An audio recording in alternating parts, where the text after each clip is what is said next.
You're tuned in to the Bleav in Arizona podcast.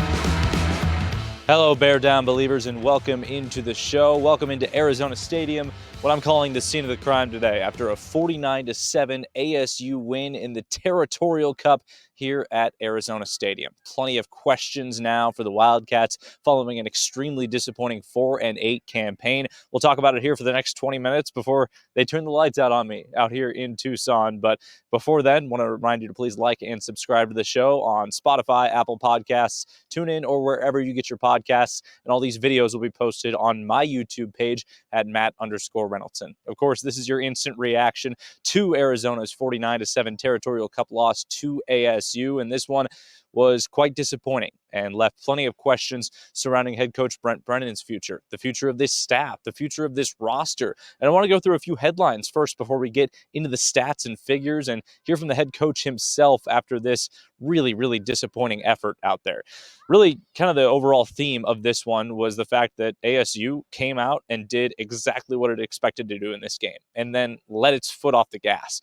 I mean, we have seen complete blowouts in this Territorial Cup series over the years. 70-7 in 2020. That was the No Pity for the Kitty billboard game, and that was obviously one of the most embarrassing results in this series. But I don't think I'm making much of a stretch to say this one could have very easily been 70-7. It was 35-0 ASU at halftime, almost 400 yards of total offense to just about 50 for U of A in the first half. I mean, it was just an ugly, ugly, ugly performance right out of the gate. Arizona couldn't do anything in the first quarter, couldn't get its feet underneath it on its opening drive, and that was after ASU took a 7-0 lead, much in the same way that it did last year. Cam Scadaboo in the what they call the Sparky formation, what it should be known as the Wildcat formation, with the running back taking the snap and running it in for a touchdown. The only difference is this year, Arizona didn't pull away to win 59-23. Instead, it was a 49-7 loss to the Sun Devils. So much disappointing about this. So many things that I want to go through about this game and why this didn't look anything like we expected Arizona football to look this year, and really why this looked like a shell of the program that we came to know and respect and the players that we came to respect last year.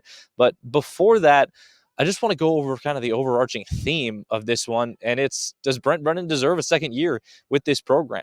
Look, there were plenty of adverse situations that led to this. Part of it was when Nick Saban retires, Kalen DeBoer takes the Bama job, and Jedd Fisch takes the Washington job.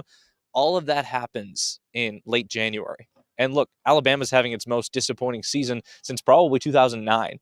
And Washington, they're not doing that great in the new look Big Ten, and they made a quarterback change tonight ahead of the game against Oregon. So there's that concern. Washington fans aren't too happy with what they've seen from Jedd Fisch so far. And obviously Arizona fans are super frustrated and disappointed with what they've seen from Brent Brennan. But that all goes to show that replacing a coaching staff, replacing an entire operation in January, it's not easy to do. And Arizona had horrible injury luck this year, but part of that was because the strength and conditioning program wasn't where it needed to be. When do you establish that? At the beginning of January, at the end of December. You get your winter conditioning program underway and you get the recovery methods going and everything like that. All of this was on a fast track, and the fast track went off the tracks so fast for Arizona this year. I mean, look, this is not an acceptable result. It's not an acceptable season. Several blowout losses, several embarrassing results. It started on September 13th against against Kansas State. But you know what? It really did snowball all throughout this season. And that's so tough to see. It's so tough to see a program like this that reached such highs last year and reached such great moments last year kind of fall in this way. But I want to get to kind of the main theme of this, which is, what did Brent Brennan say after the game? And here was his main opening statement after this one, and certainly sounds like a coach that thinks he has another year with this program. Okay, congratulations to Coach Dillingham and that staff and those players. They have a good football team, and they got after us in every way today. And I think that's just, obviously for what this game means to everybody here and everybody in this town and everybody in the state. For us to be so unproductive today is soul-crushing, I would say. But they're a good team, and I give them credit. Scadaboo is a fantastic player. just so powerful and runs low to the ground, and he's hard to bring down. The quarterback is really efficient. Their wideouts made some plays, and then they were really effective on defense. And so I give them a lot of credit. They have a good football team, and as much as that hurts me to say, I got to respect it. So we will be these next couple weeks will be chaos in college football. We'll be getting ready for signing day on Wednesday, which we're excited about. And then working hard to build our roster so that we can play the best football we can possibly play here at the University of Arizona. I love these players. They fought their tails off all year. They went through extreme circumstances with injuries. Lots of guys, that we didn't anticipate counting on were all of a sudden playing meaningful roles for us. And they gave us everything they had, and I thank them for that. I also thank our seniors. Just a really great group of people. Just how they stayed together, everything they did to keep this team together in the transition a year ago. I'm really, really appreciative of them. And a lot of them contributed on the field in such a significant way. So this was a really hard year for everybody associated with the program, but I'm optimistic for the future. I Bleav in the support we're getting from our athletics director and our president. I'm extremely optimistic about the recruiting class that we're going to put together and the action we're going to get done in the portal. And I Bleav in our coaches and these players. So I'm excited to move forward. And this year was not fun. It was absolute misery. And there were some fun moments, but not nearly enough.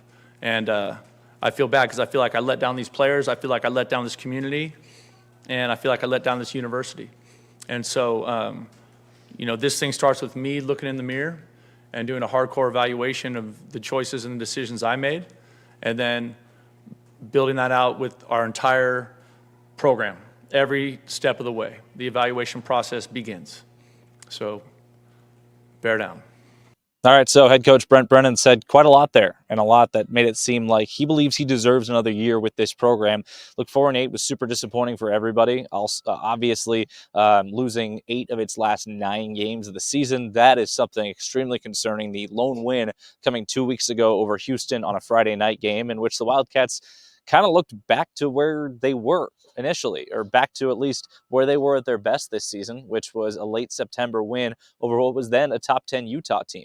And things were going well. The team was 3-1. And then you come home and you lose after having such an inspiring third quarter comeback against Texas Tech. You lose in the fourth quarter with 2 of your best players making inexplicable mistakes. And then it was like the wheels fell off. BYU, blowout loss. Comeback, Colorado, blowout loss. West Virginia on its way to being a blowout loss, and then you end up coming back, making it a good, entertaining fourth quarter, but then another loss. You get blown out by UCF. Come back home after a bye, the second straight win after a bye when you come back home and beat Houston, with another blowout loss at TCU and a blowout loss at the hands of ASU. So 2 close losses, 6 blowout losses this season, and something that's certainly not acceptable for this staff and this team. I want to go through some of these stats for this game, and I'm going to start because I tweeted out the halftime stats. These were alarming. At halftime, this is at halftime of this game, ASU had 390 yards to Arizona's 57, 17 first downs for the Sun Devils to Arizona's 6, 148 rushing yards, much on the back of game MVP Cam Skattebo, one of the best running backs in the nation. 148 rushing yards in the first half to Arizona's 21. ASU held the ball for 19 minutes and 49 seconds in the first half compared to Arizona's 9:31. And in the first half, ASU averaged 9.8 yards per play to Arizona's 2.2. And once again, the margin at halftime was 35-0. Just extremely unacceptable, disappointing. This was on its way to being another 70-7 result. And credit to head coach Kenny Dillingham. He put his backups in to get some Territorial Cup experience. They took their foot off the gas. Arizona had a nice play, a nice touchdown, going out one more time with another touchdown to Tetero McMillan late in the game. We'll talk about that a little later in the podcast, but this was just an ugly, ugly performance. And you heard from Coach Brennan there, and one of the more pressing questions we heard after the game was what went into the decisions to punt on 4th and short when you're trailing by so much. He didn't really have a good answer for him. he didn't have a good answer for him. And look, it's a lot easier to overanalyze coaching decisions when things aren't going well overall. And things certainly weren't going well overall for Arizona most of the season. But there were a lot of head scratchers for Brennan this year as far as game management. And when you're down 35-7, that looked like he realized his team didn't have it today, and he was playing not to get blown out on his home field. That's what it looked for Arizona the entire second half. And look, they only lost the second half by a score of 14-7, but it was ugly at times. Let's go through these full stats of the game. Obviously, 49-7, your final score in favor of ASU. 24 first downs to 15 for the Wildcats. 40 carries, 281 yards rushing, and 362 yards passing for ASU. That is 643 total yards of offense for the Sun Devils. Just an embarrassing performance for Arizona's injury-laden defense. Meanwhile, Arizona had 210 total yards. That is the second fewest in Territorial Cup history for the Wildcats. Only 7 points to show for it. And of course, it came on the back of T-Mac. But 14 rushes for 31 yards in this game. They did have 210 passing yards. But excuse me, they did have let me go 126 yards passing, most of it on the arm of Noah Fafita. 126 yards for him through the air. So Cole Tannenbaum did come in late in the game, did throw a pick off a tip ball, but 126 passing yards for Noah Fafita. Arizona rushing the ball 14 times for just 31 yards and one fumble. Just ugly, ugly, ugly, ugly, ugly.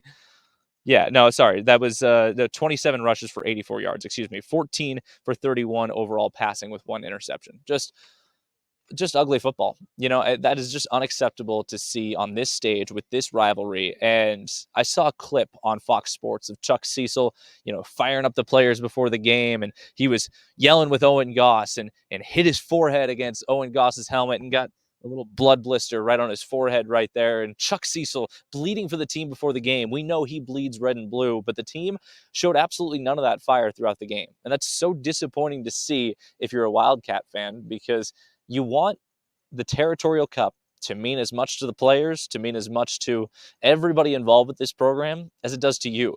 But the Zona Zoo, they had enough by halftime. The student section that has been so loyal all year pretty much cleared out by halftime. Saw maybe 200 to 300 students stay for the duration of the game. Props to you if you were one of those students. But this was ugly, and there was no sugarcoating it. And it just snowballed and snowballed and snowballed like so many results for the Wildcats this year. So now that we know this one's in the books, ASU's going to the Big 12 championship game, Arizona's going home at 4-8 on the season. Now we turn to what's next. Signing day is Wednesday, and then the transfer portal opens the following week. So how does Arizona handle all this? How do they focus on retaining players and bringing in new guys with these people that they don't have relationships with, and selling them on, hey, come build this thing. Hey, come be a part of Arizona football, because they're selling something that this staff hasn't accomplished. They're selling something that was a seven-game winning streak from the previous staff. And now this team, this program is kind of left holding the bag in their hand saying, come help us. Come be a part of this. Come be a part of something where we haven't shown you anything tangible to be a part of as of yet. And that's so frustrating to see. Someone that covers this team, covers this program, saw the highs. Look at the stands today. A lot of them were empty. I saw more gray than I saw red and blue in the stands. And the end of the game should concern you if you're a Wildcat fan, because ASU chants were ringing very, very loud at the end of this game. One more thing before we get to some more sound bites from the players and Coach Brennan that I want to discuss, and it was the end of the game sequence. Former Arizona defensive lineman Jacob Kungaika transferred to ASU this offseason, and from my understanding, he wasn't pushed out by any means. He was asked to stay. They wanted him to stay, everything like that. Went on, had a decent season at ASU, seemed super grateful to be there. His family seems like a good family, everything like that. But he took the pitchfork, came to midfield, and stabbed the A with the pitchfork. And Montana Lamonius Craig, the wide receiver for Arizona, took issue with that, started a bit of a skirmish at midfield. It was fizzled quickly, but Montana stood up for the Arizona A. It is unacceptable and completely classless for Kongaika, a former Wildcat who was treated from my understanding, very well here to go out there and stick the pitchfork in the A. Talk about spitting on the people that cared about you, that wanted you to come back. And I get the spirit of the rivalry. I'm good with that. But don't be the one who goes out and starts a fight because of some classless crap like that. That was dog crap from Jacob Kongaika. And Montana Lemonius Craig did the right thing to stand up for Arizona, to stand up for the A. And look, it adds fuel to the rivalry, which I like, but I just don't like the fact that it came from an former Arizona player who was asked to stay, who was, well liked here. From my understanding, was treated very well here. To go crap on your past like that, I think that's a weak move. And I think it was met appropriately with that response from Montana Lemonius Craig. All right. Let's get back to some sound from the players and coaches because, we talked to Quali Conley and Tre Smith after the game.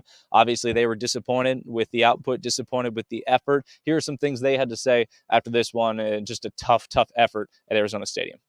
It was nothing really disappointing, but it just a learning period for the guys, the young guys, on how the season shouldn't look. So next year, the season shouldn't look like this. It should be better, and it's just a learning period for everybody. Going into it, you want to win every single game. That's what every single team in America is thinking the same thing. But you just got to take the lessons and learn from it. What do you think are some of the lessons that maybe some younger players can learn from a season like this? I would say the first and most obvious one in my mind is perseverance, just the ability to continue to work hard no matter what comes your way. And just really trusting the process and having faith in the people around you, having faith in yourself, play fast, play hard, things like that. If y'all met Coach Brennan, he's a genuine guy, and that's why I know and T-Mac stay because they bet him and talk to him. And Coach Brennan he tell you the truth. If you want to hear it or not, he just tell you the truth. And I feel like he's a player's coach. It's not up to the players, but he let the players voice their opinions, how the group feels. So I just feel like Coach Brennan is just an amazing coach. It wasn't exactly what we wanted, and to say that there is, no disappointment would be unrealistic, obviously, right? We're all humans. But Coach Brennan works tirelessly, and he's a great dude. He knows what he's talking about. He's just working on getting it all together. Basically, it's a lesson to learn from, just like everything else in life, You could either take that and lay down, whether it be, playing the next level, staying here. You got to keep going, and you have a choice to make. So we're going to swim. We're not going to sink. For context, Quali Conley and Tre Smith did follow Coach Brennan from San Jose State to Arizona this year, and they're resounding in their support of him, saying he's, a good guy, saying he knows football, knows the game, he's straight up with players, everything like that. But the results on the field make you wonder if this was it. Obviously he didn't have the time to bring in the coaching staff that he exactly wanted. The offensive coordinator change in week 3 was a big part of that. But also there are much deeper issues within the program as well. The injury issue was massive. The players coming out and not competing in games like UCF, games like ASU for the Territorial freaking Cup. The physicality wasn't there. The effort wasn't there. The level of compete wasn't there. It was a defeatist attitude all the way throughout the first half. And then they showed some pride a little bit, I guess, when ASU took their foot off the gas in the second half. But is this a team? Is this a coaching staff that deserves a second year after this performance? Look, I'll give them the benefit of the doubt with this. It's never easy to come in after success because you have your own way of doing things. And it's not just the play calling, the schemes, everything like that. It's the operations, the day-to-day, the how you travel, the what goes on in hotel rooms, the curfew on road games, the lifting hours, the times of day of practice, everything like that. All of that can either gel or throw off a team in the biggest moments of a season. But it felt like all of it was wrong for this team, right? How did we see such a massive regression for a player like Noah Fafita? How did we, despite the numbers, and he was great today, 6 catches for 68 yards and a touchdown for Teteroa McMillan, but how did we see just the lack of forcing the ball to T-Mac and the lack of ability or the lack of emphasis on him as part of the offense to get him free and make him a featured player? It looked like he was the safety valve more often than not, more often than he was, the featured player in this offense. How did we see such a lack of commitment to the run game all the way throughout? How did we see such a turnover-laden offense? How did we see such a defense that just fell apart physically, mentally, scheme-wise, that couldn't stop the run, that let go of just crossing route after crossing route after crossing route against teams like Colorado and West Virginia? I mean, there were so many issues with this team, and it wasn't limited to offense and defense. I mean, there wasn't enough emphasis on special teams either. Arizona did not have good enough special teams this year, despite good performances from Tyler Loop and Michael Salgado Medina, the kicker and punter for this team. Loop was not a finalist for the Lou Groza Award and missed a long field goal today. You hate to see a kicker with the talent that Loop has that's probably going to be an NFL draft pick. It just kind of go to waste like that. How did we see number 11 regress so much? How did we see him become flinch heavy instead of confident, a confident distributor of the football? He went from looking like Dylan Gabriel to looking like he was just on skates all the way throughout this entire season in Noah Fafita.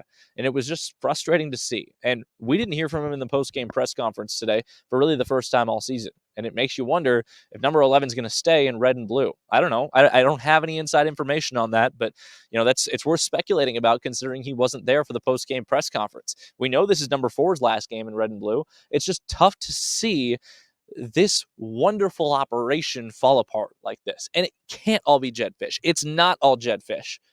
It's not all the roster players from last year. It's the combination of losing a few key pieces, the combination of not having a strong conviction in your strength and conditioning program, not having a strong conviction in your scheme, both offensively and defensively, coaches that are either over the hill or not ready for this position. So many factors went into this, but it all of it has to fall on the head coach. Whose program is it? It is Brent Brennan's program.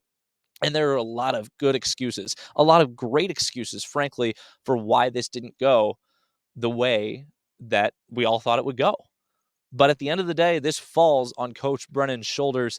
Here's what he had to say, his final message to the team after this disappointing loss to end a disappointing season. My final message to the team was every person in the room has a piece of how we feel right now. Every single one. Right? And some pieces are bigger than others, but everybody was involved in that disaster today. And so how committed are you going to be going forward? There's nowhere that you get where you want to go without putting in the work. There's nowhere. And so what is the next month going to look like? What does the next 3 months look like? What is the next 6 months going to look like? So there it is. Everyone has a part in this loss. Everybody on the roster, everybody on the coaching staff, certainly Coach Brennan, but it comes down to a myriad of factors. How does a football season fall apart? Well, it falls apart domino by domino by domino. And that's how it leads to a 4-8 record. Look, I've seen plenty of losing football in my time, covered a lot of great football teams, a lot of really bad football teams. And, you can point to the microcosms of what went wrong in today's game. But I think the problem with today's game overall and the problem with this latter half of the season was that Arizona didn't believe it could win anymore. There is a belief factor that comes into a 7-game winning streak to end a season like we saw with the Wildcats last year. And that was the belief that no matter the number by a team's name, no matter what they have as far as star power, no matter what they have on defense, no matter how much we're trailing in the game, we are going to win this game. And Arizona did that against 7 straight opponents to end last season. Extended the nation's longest active winning streak to 9 games before falling against Kansas State, 31-7 on the road. Came back after a much-needed bye, after some weird injuries in September. Beat Utah. They were riding high, right on the cusp of the top 25. You drop homecoming to Texas Tech. Then you drop another one to BYU, then you drop one to Colorado, then you drop one to West Virginia, then you drop one to UCF, and all of a sudden the season is off the rails. And that's how it ends in a 4-8 campaign. ASU, the team up north, is going to the Big 12 championship game and very likely will be in the college football playoff. The tables have turned after just 1 year, and maybe that's coaching. Maybe that's luck. Maybe that's injuries. Maybe it's all of it. But in the grand scheme of things, in the end analysis of it all, it just wasn't good enough. And we got some answers tonight, but will Desiree Reed-Francois have the final answer come tomorrow morning or come Monday morning? Will Brent Brennan have his job still? Will Brent Brennan be the Arizona Wildcats head coach in 2025? We heard from a guy in a press conference that sounded like he thought he was going to. But will there be staff changes? Brennan said that starts tomorrow. They've got recruits in here tonight. The entire program will be evaluated. It needs a hard look at every single aspect of this program. But will you have a new quarterback? Will you have a new team? And how do you sell tickets for 2025 after watching this mess on your home field against the Sun Devils, being pretty much outnumbered by Crimson and Gold in your own stadium? I don't know. I don't know how you sell 2025 season tickets. And maybe that's the biggest question that Athletic Director Desiree Reed-Francois has to answer. Before we wrap up, an ode to Tetairoa McMillan. This season was incredible for him. His overall numbers this year, 78 receptions, 1,251 yards, and 7 touchdowns, 16 yards a catch for Tetairoa McMillan. We've never seen anything like him in this program. We may never see anything like him again in this program. An athletic freak at 6'5" out of Servite High School in Orange County, California. Tetairoa McMillan, T-Mac. He dazzled us for 3 years here in Arizona. And boy, has he been so fun to watch. We saw him break out onto the scene last year, become that special target. He was high on the mock draft boards coming into the year. And boy, did he underscore that he was the best wide receiver in the nation. He should be the Biletnikoff Award winner at the end of the year. Should be a top 10 NFL draft pick. I would even go as far to say top 5. I mean, the guy has amazing athleticism, amazing range, good hands, just a ability to stop on a dime. He's a cerebral player, and most importantly, he is a wonderful individual. I wish Tetairoa McMillan the best of luck on where he's going next, and I just hope he has a wonderful and fruitful NFL career because, my goodness, he has had an unbelievable career at Arizona. We've all been so lucky to watch him, and if you were here in the stadium for his final game today, I know it didn't go the way you wanted it to, U of A fans, but my goodness, we certainly had a treat in watching Tetairoa McMillan suit up for the red and blue over the last couple of years. All right, that's it for me here at Arizona Stadium. Wow, what a ride here in 2024, the first fall of the Bleav in Arizona podcast. We will have so much more coming up all the way through basketball season, covering things as they go. Obviously, a big one between Arizona and UCLA coming up in Phoenix in mid-December. I'll be on site for that, but plenty of coverage still to come on the Bleav in Arizona podcast. We don't end with football season. We'll cover signing day coming up on Wednesday and just the overall fallout from this 4-8 season, the aftermath of this 4-8 season, and if Arizona does decide to make some big staff changes, we'll cover it all. But thank you so much for being along for the ride this season. Once again, I'm Matt Reynolds for the Bleav in Arizona podcast. Have a great rest of your weekend, and bear down.